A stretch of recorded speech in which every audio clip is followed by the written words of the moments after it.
Welcome to the coding lecture of linear regression. In this particular example, we'll be using the number of years of experience as input and we'll predict the output, that is the salary. So let's get started with importing the libraries at first. So for our purpose, we'll be using NumPy, Matplotlib. The next step will be to upload the dataset. So you can simply drag and drop the file. So for our purpose, we are using the salary data CSV, which we'll also be providing in the GitHub link. So after you've successfully imported the dataset, let's use read_CSV to read that dataset as a pandas data frame. Let's see the shape of the dataset.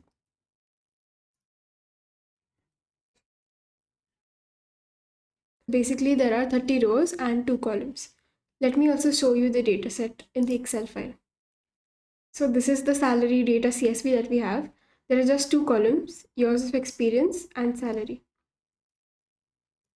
And there are 30 such examples. Next, we'll use X and Y variables to store them, to store the years of experience values and the salary values. So these are basically 1D array elements, and now we'll convert them into 2D that is compatible for Python. Next, let's go ahead and split the dataset into training and test set. So in scikit-learn model selection, you already have the train test split. Here, you can mention the test size.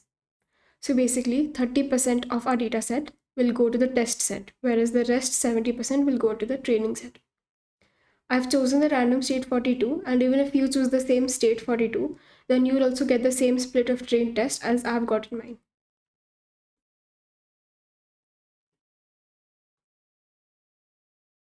Let's see the training and test split. Now we'll be using the SGD regressor to fit our training set. So we use regressor equals to SGD regressor, that is stochastic gradient descent regressor. And these are the parameters for that. Now let me show you the documentation. Basically, these are the default values of maximum number of iterations. Max iterations default is 1000. So in this, the maximum number of passes over the training data, that is epochs.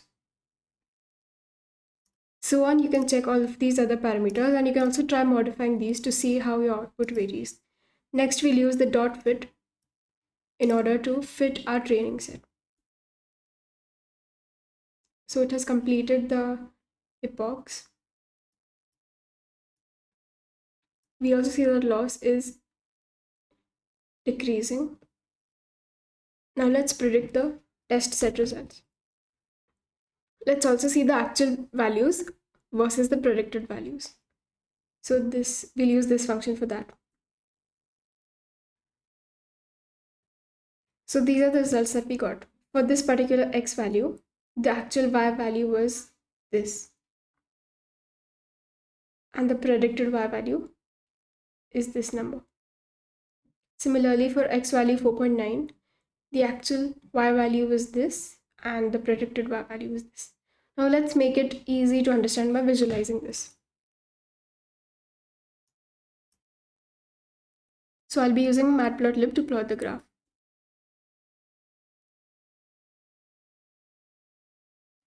So these red points were the test set points, and this blue line is the predicted line. So you see that the error is there in some of these cases.